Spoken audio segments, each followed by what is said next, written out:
కరుణాతరంగితాక్షి ధృతపాశాంకుశపుష్పబాణచాపాం అణిమాదిభిరావృతాం మయూఖైః అహమిత్యేవ విభావయే భవాని. మహాలయం, దీన్ని మనం రెండు రూపాల్లో చూడవచ్చు. మహా ఆలయం, మహాలయం. ఈ మహా ఆలయం అన్నప్పుడు ఆ అర్థంలో చూసినట్లయితే మనకు దేవతలు ఎవరు, దేవతల కంటే ముందు పూజింపదగిన వాళ్ళు ఎవరు అని ఆలోచిస్తే పితరులు. ఈ పితరులు మనకు మాత్రమే పరిమితమైన వారు. వారిని మనం పూజించినట్లయితే పరిపూర్ణంగా మన్ని మాత్రమే అనుగ్రహించేటువంటి స్థితి. ఇది చాలా గొప్పది కదా. మనం మన పితరులపై ఆ శ్రద్ధ, భక్తి అనే వాటిని కలిగి ఉన్నప్పుడు మన తరువాతి తరం పిల్లలు మనపైన, మన పితరులపైన కూడా ఆ భక్తి శ్రద్ధలను నేర్చుకుంటారు. ఆ నేర్చుకోవడం వల్ల వారిలో వినయం వస్తుంది. ఒక వాస్తవాన్ని మనం గమనించాల్సి వస్తే, తండ్రి వంశం నుంచి కొన్ని జీన్స్ తండ్రి నుంచి వస్తాయి, అలాగే తల్లి నుంచి కొన్ని జీన్స్. ఈ రెండిటి యొక్క సమ్మిళితమైనటువంటి స్వరూపంగా పుట్టే వ్యక్తి ఈ ఇరు వంశాల కంటే ఉన్నతుడు కావాలి, అవుతాడు.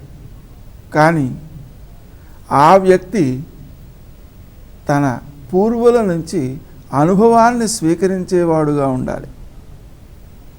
ఒక వాస్తవం ఏమంటే, లండన్లో ఒక పరిశోధన జరిగింది.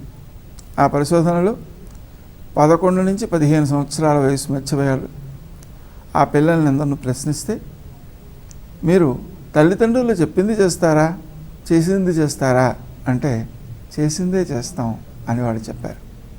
తాత్పర్యం ఏంటి? మనం మన పితరులను గౌరవించడం నేర్చుకుంటే, దాన్ని ఆచరిస్తే, దాన్ని చూచి నేర్చుకుంటారు పిల్లలు. అలా నేర్చుకున్నందువల్ల వారిలో వినయం వస్తుంది. లేని పక్షంలో తల్లిదండ్రులను ఇద్దరినీ లెక్క చేయని పరిస్థితి వస్తుంది. వర్తమాన కాలంలో చాలామంది పితరులను పూజించడము మానేశారు. చాలామంది పిల్లలు తల్లిదండ్రులను గౌరవించడం మానేశారు, ఇబ్బంది పెట్టడం ప్రారంభించారు, అంతకు మించి భయపెట్టడం కూడా ప్రారంభించారు. ఇక గురువుల విషయం సరే సరి. ఇటు గురువుల యందు వినయం లేక, తల్లిదండ్రుల యందు వినయం లేక పిల్లవాడు ఏ విధంగా ఎదుగుతాడు, వాడు సమాజానికి ఏ విధంగా పనికొస్తాడు, తనకి ఏ విధంగా పనికొస్తాడు అని పరీక్షించుకోవాల్సిన అవసరం, ఆలోచించుకోవాల్సిన అవసరం తప్పనిసరిగా ఉంది. ఆ కారణంగా మహా ఆలయం అంటే ఆలయాల్లో మనం భగవంతుడిని పూజించేటువంటి స్థాయి కంటే అత్యంత శ్రద్ధతో కూడి పూజించదగినటువంటిదిగా దీన్ని గుర్తించాలి. విశేషం ఏంటంటే, మనం మడి, ఆచారం వీటి విషయాలలో దేవతా పూజలలో కొంచెం అశ్రద్ధ చేసిన నష్టమేం లేదు. కానీ పితృల విషయంలో మనం అశ్రద్ధ చేసినట్లయితే అది శ్రాద్ధము కాదు. శ్రాద్ధం అంటే శ్రద్ధతో చేసేది అని అర్థం. కాబట్టి మనకు పెద్దల ఆచారాల్లో దేవతా పూజలలో, వ్రతాలలో ఆచరించే ఆచారము కంటే ఈ పితృదేవతా పూజలలో ఆచరించే ఆచారము కఠినమై, శ్రద్ధతో కూడినదై, ఎక్కువ పవిత్రంగా చేయాల్సినటువంటి పరిస్థితులు ఉంటాయన్నమాట. ఈ దృష్టికోణంలో మామూలు దేవతలకు సంబంధించినటువంటి వ్రతాదులలో చేసేటువంటి చర్యల కంటే ఇది గొప్పది కాబట్టి ఇది మహా ఆలయం అవుతోంది. ఇక మహాలయం ఎలా అవుతోంది అంటే, మనం చేసేటువంటి దానములు, పితరులను ఉద్దేశించి, అలాగే శ్రాద్ధములు, వీటి ద్వారా ఎవరైతే పితృదేవతాత్మకత్వం పొందారో వారు లయము కావడానికి, పరమాత్మలో లయం కావడానికి కూడా ఉపకరించేటువంటి స్థితి వస్తుంది. మనం సామాన్యంగా తల్లిదండ్రులకు సంబంధించినటువంటి ఆబ్దికాదులను, అలాగే తర్పణాదులను నిర్వర్తించడం అనేటువంటిది ఆ ఆబ్దిక దివసాల్లో జరుగుతుంటుంది.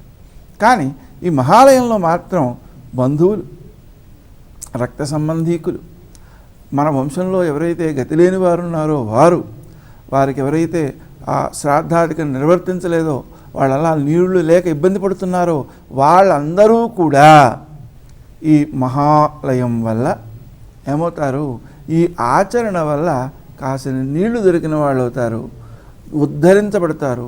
తామున్న స్థాయి కంటే పై స్థాయికి దైవత్వాన్ని చేరుకోవడానికి ఇది చాలా ప్రత్యేకమైన శ్రద్ధతో ఆచరించదగిన కార్యక్రమం అన్నమాట. ఇక్కడ మనం మన పరంగా ఆలోచన చేసినట్లయితే మరో కోణం ఉంది. ఏమిటది అంటే భాద్రపదం యొక్క అంతిమ పక్షం అంటే కృష్ణపక్షం, ఆశ్వేయుజం యొక్క శుక్లపక్షం మొదటి పక్షం. ఈ రెండు కూడా దువావిమౌ యమదంష్ట్రాక్షౌ, యమదంష్ట్రలు అని పేరు కలిగినవి ఉన్నాయి. యమదంష్ట్రలు అంటే ఏం చేయాలి అంటే సామాన్యంగా ఈ సమయంలో నీటి కాలుష్యాదుల వల్ల, ఆహార కాలుష్యాదుల వల్ల, వ్యక్తి యొక్క అశ్రద్ధాదుల వల్ల, వర్షాల వల్ల, వాటి వల్ల వచ్చేటువంటి కొన్ని ఇబ్బందుల వల్ల ఎక్కువ మంది మరణిస్తూ ఉంటారు. అంటే యముని కోరలు, యమదంష్ట్రలు అంటే యముని కోరలు. అయితే అలా కాకుండా ఉండాలంటే ఏం చేయాలి అంటే చాలా శ్రద్ధతో కూడి ఉండి వ్యక్తి ఆచరణతో, నియమనిష్టలతో, పవిత్రతతో వ్యవహరించాలి. ముఖ్యంగా ఆహార నియమాదులతో. ఈ భాద్రపద మాసంలో చివరి పక్షం మొత్తం మహాలయం కాబట్టి మనం పితృదేవతల్ని ఆరాధించే నిమిత్తమై ఆహారాది నియమాలను పాటిస్తూ శ్రద్ధగా, పవిత్రంగా, ఆరోగ్యవంతమైన జీవనాన్ని గడపడానికి అవకాశం ఉంటుంది. అదే రెండవ పక్షమైనటువంటి ఆశ్వేజ మాసంలోని శుక్లపక్షం, దేవీ నవరాత్రులు.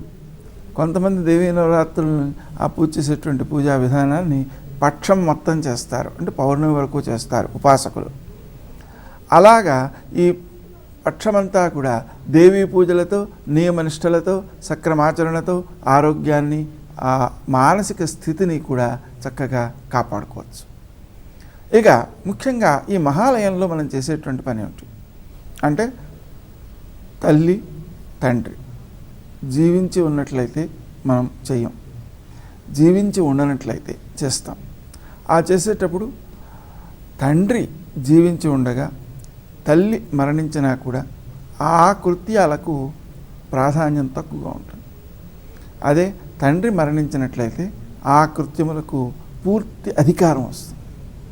కాబట్టి ఆ వ్యక్తి, ఆ తండ్రి వంశీకులైతే ఎవరైతే ఉన్నారో వాళ్ళు, అంటే తండ్రి ఆ వ్యక్తి యొక్క తండ్రి, వాళ్ళతో పాటుగా వాళ్ళ అన్నదమ్ములు, అలాగే తండ్రి యొక్క అన్నదమ్ములు, వాళ్ళ భార్యలు, వాళ్ళ బిడ్డలు, అలాగే తల్లి వైపు ఎవరైతే తల్లి, ఆవిడికి అత్తగారు, అలాగే వారి యొక్క భర్తలు, అదే రూపంలో తల్లికి సంబంధించినటువంటి సోదరులు, ఇంకా ఎవరైనా ఉన్నారో వాళ్ళు, ఆ బంధువర్గీయులందరినీ కూడా మనం శ్రద్ధగా పిలిచి ఆదరించి వారికి ఆ పిండ ప్రదానాలు అందిస్తూ ఉంటాం.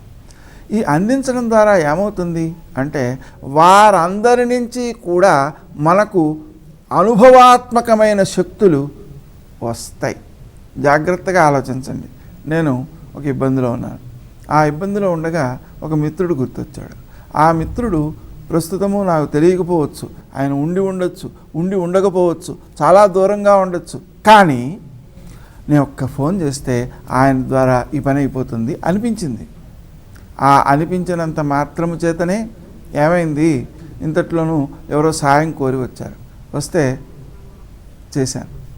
అదే ఈ వ్యక్తి గుర్తు రాకపూర్వమైనట్లయితే చేసి ఉండేవాడిని కాదు. ఎందువలన నేను ఆ వ్యక్తి నుంచి ఉపకారాన్ని ఆశిస్తున్నప్పుడు నా నుంచి ఆశించే వ్యక్తికి నా చేత నేను ఉపకారం చేయకపోతే ఎలా అనే భావన వచ్చిందనమాట. దీన్ని బట్టి మనకి ఏమిటి అర్థమవుతుంది, కొంత ఎనర్జీ కూడా వస్తుంది. ఆ ఓపిక వచ్చిన తర్వాత స్వయంగా ఆలోచించుకుని ఆ సమస్యకు పరిష్కారాన్ని నేనే గుర్తించేటువంటి స్థితి కూడా ఉంటుంది.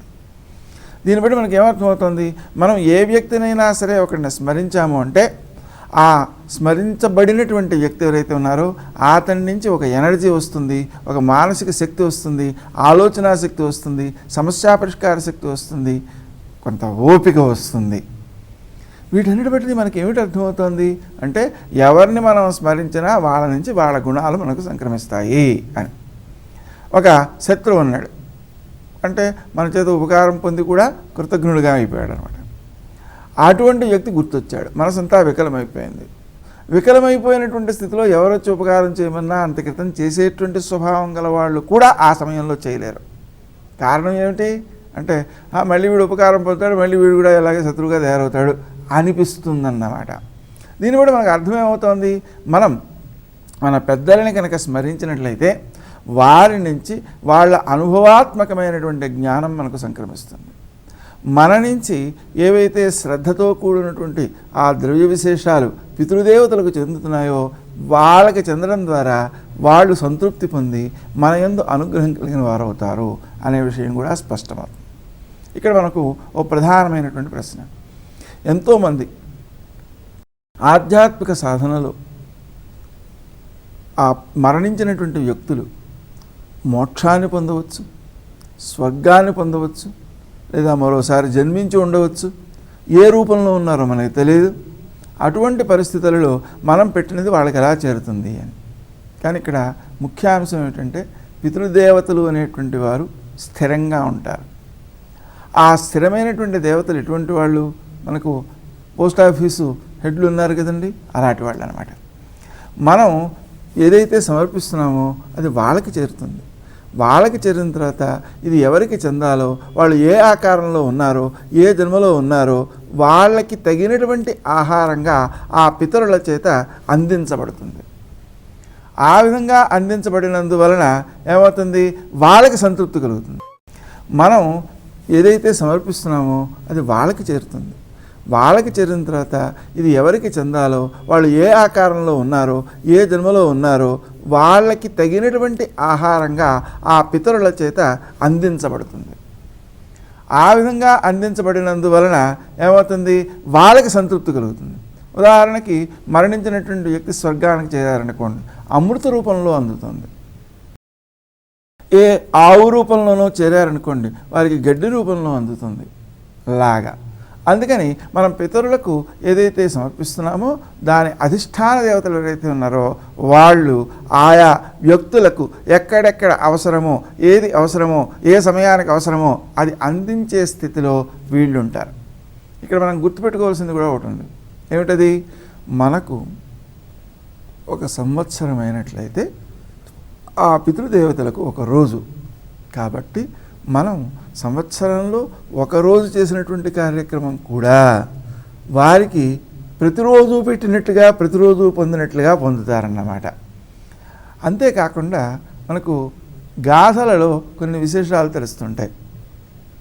మనం ఎవరిని ఉద్దేశించి ఆహారాన్ని ఏ జీవికి అందించినా సరే ఈ జీవిలోనూ ఆ జీవిలోనూ ఉండేటువంటి పరమాత్మ ఒక్కటే. కాబట్టి మనం ఎవరికి అందించినా అసలు వ్యక్తికి అది చేరుతుంది అనేటువంటిది ఒక పద్ధతి.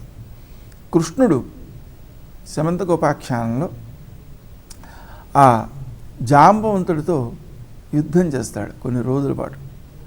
ఆ సమయంలో ఇంటి దగ్గర ఆబ్దికాలు పెట్టేశారు, ఆయన కాలం చేశాడేమో అనే భావనతో. ఆ విధంగా పెట్టేసినందువలన అంటే పితృక్రియలు చేసేసినందువలన ఆ పదార్థములన్నీ అతనికి శక్తినిచ్చాయి అని వర్ణిస్తారు పెద్దలు. అంతేకాదు, మామూలుగా మనం ఆలోచన చేసినట్లయితే దేవతా జాతిలో ఒక ప్రధానమైన లక్షణం ఉంది. ఒక రాక్షసుడు ఒక వాగ్దానం చేస్తే ఆ వాగ్దానాన్ని తక్కిన రాక్షసులందరూ గౌరవించాల్సిన పని లేదు. కానీ దేవతలలో ఒక దేవత వరం ఇచ్చినట్లయితే తక్కిన దేవతలందరూ కూడా ఆ వరమును గౌరవించేవారుగా ఉంటారు, పాటించేవారుగా ఉంటారు. అదే ఆ దైవత్వంలో ఉండేటువంటి వైశిష్ట్యం. దాని అర్థం ఏంటి, అందరి దేవతల్లోనూ ఉండేటువంటి దైవం ఒక్కటే. ఆ కారణంగా ఏ రూపంలో అసలు దైవం వరాన్ని ఇచ్చినా ఆ అసలు దైవం తన అన్ని రూపాల నుంచి కూడా ఆ వరాన్ని అమలు చేసే స్థితిలోనే ఉంటుంది. బ్రహ్మగారు వరం ఇచ్చారండి, విష్ణుమూర్తి గౌరవించాల్సిందే, శివుడు గౌరవించాల్సిందే, ఎవరైనా గౌరవించాల్సిందే, దాన్ని పాటించాల్సిందే. ఎందుకని అంటే వారందరిలోనూ కూడా ఏకత్వమే ఉంది, అందరూ ఒకటే, అందరిలో ఉన్నది పరమాత్మ ఒక్కటే అనేటువంటి సత్యం అన్నమాట. అలాగా పితరులలో ఏ ఏకత్వం ఉందో ఆ ఏకత్వమును మనం భావన చేయడం ద్వారా, పూజించడం ద్వారా ఏమవుతోంది అంటే ఆ పితరులకు సంబంధించిన అంటే మన పితృదేవతల మొదలైనటువంటి వాళ్ళు ఉంటారు కదా, వాళ్ళందరికీ కూడా ఇది అందుతుంది. మనం ఎవరికి ఇచ్చినా వాళ్ళకి అందుతుంది అనేటువంటిది కూడా మనం ఇక్కడ అర్థం చేసుకోవచ్చు. ఇది దేవతాజాతిలో ఉన్న ప్రత్యేకత. ఇక ఈ దృష్టికోణంలో మనం ఈ క్రియ అంతటి కూడా ఆచరించేటప్పుడు ఈ మహాలయ పక్షం అంతా కూడా పితృదేవతలను ఉద్దేశించి చేసేటువంటి తర్పణాలు, భోజనం పెట్టడం లాంటి క్రియలు చేయడం అనేటువంటిది ఉత్తమ పద్ధతి. కనీసం ఒక రోజునైనా ఆ పితరులందరినీ పిలిచి వారికి ఆ పిండ ప్రదానాలు చేయడం అనేటువంటిది మరొక పద్ధతి. ఇలా చేసినా అలా చేసినా మహాలయ అమావాస్య నాడు మాత్రం తప్పనిసరిగా ఆ క్రియ చేయాల్సిందే. ఈ మహాలయ అమావాస్య ఎంత గొప్పది, ఎంత విశిష్టమైనది అంటే మనకు ఈరోజు కనుక ఆ పితరులను సంతుష్టిపరచినట్లయితే వారు అనుగ్రహించి వరాలనిచ్చి పెడతారు. వాళ్ళు ఏ రకమైన వరాలు ఇస్తారు? మనకి నిత్యావసరమైనటువంటి వాటిని అన్నింటినీ తీర్చేలా ఇస్తారు. మన పిల్లలు అభివృద్ధిలోకి రావడం, ఆర్థికమైన ఇబ్బందులు లేకుండా, ఆరోగ్యపరమైన ఇబ్బందులు లేకుండా వారు అభివృద్ధిలోకి వస్తూ నలుగురికి ఉపకరించేవారుగా ఉండడము అనేటువంటి దాన్ని కూడా వారు అనుగ్రహిస్తారు. కాబట్టి మనం తప్పనిసరిగా భవిష్యత్ తరాలంతని కూడా గొప్పగా చేయడం కోసం, సమాజానికి ఉపకరించే వ్యక్తులుగా చేయడం కోసం ఈ మహాలయ పక్షంలో పితృదేవతలను ఆరాధించడం అనేటువంటిది తప్పనిసరి. నిజానికి మహాలయ పక్షమే కాదు, షణ్ణవతి శ్రాద్ధాలని 96 ఉన్నాయి. ఆ 96 కూడా ఆచరించడం ద్వారా పితరులు సంతుష్టులై పిల్లల యొక్క అభివృద్ధికి కారకులవుతారు. మీరు జాగ్రత్తగా గమనించినట్లయితే కొంతకాలానికి పూర్వం ఈ ఆచరణలు ఎక్కువగా ఉండేవి. ఆ ఎక్కువగా ఉన్నటువంటి సమయంలో ఎక్కువ మంది పిల్లలు మహాత్ములుగా, ఎక్కువ సమాజానికి ఉపకరించేవారుగా, సజ్జనులుగా రూపొందుతూ ఈ అబ్బాయి ఎవరబ్బాయి అండి అని తల్లిదండ్రులకు గౌరవాన్ని పెంపొందించేవారుగా ఉండేవారు. వర్తమాన కాలంలో బయట వాళ్ళ విషయం సరే, ఇంట్లో వాళ్ళ విషయం సరే, ఎవరినీ కూడా లెక్క చేయని తరం పెరిగిపోతోంది. ఈ రకంగా పెరిగిపోవడానికి మూల కారణం ఏమిటి అంటే తన తల్లిదండ్రుల్ని ఏ హాస్టల్ లేకపోతే అనాథాశ్రమం ఇలాంటి వాటిలో పెట్టేసేయడం, వాళ్ళని గౌరవించకపోవడం, వాళ్ళని లెక్క చేయకపోవడం, ఈ లక్షణాలు సమాజంలో పెరుగుతున్నందువలన ఏమవుతుంది, మనం ఎంతైతే తల్లిదండ్రులను లెక్క చేయలేదో అంటే 10% లెక్క చేయలేదు అనుకోండి, దాన్ని 100% అమలు చేసేవాళ్ళు మన పిల్లలు అవుతుంటారు. అంటే మన అసలు లెక్క చేయరన్నమాట. కాబట్టి ఒక మహాత్ముడు అంటారు ఏమంటే, రేయ్ నువ్వు తల్లిదండ్రుల మాట వినరా నాయన, తల్లిదండ్రుల మాట నువ్వు వినకపోతే, తల్లిదండ్రులను గౌరవించకపోతే నీ భార్య మాట నువ్వే వినాలి, నీ పిల్లల మాట నువ్వే వినాలి, నీ మాట వీళ్ళెవరూ వినరు అంటారు. అంటే తాత్పర్యం ఏంటి, మనం ఇచ్చినదే వస్తుంది. మన పెద్దల విషయంలో ఎలా ప్రవర్తించామో మన విషయంలో మన పిల్లలు అలా ప్రవర్తిస్తారు. అంటే వాళ్ళు మనకు అనుకూలంగా ప్రవర్తించడం కోసం ఈ చర్య చేస్తున్నామని కాదు. ఎందుకని, వాళ్ళు మంచివాళ్ళుగా రూపొంది సమాజానికి పనికొచ్చే ఉత్తమ పౌరులుగా ఉండడం కోసం.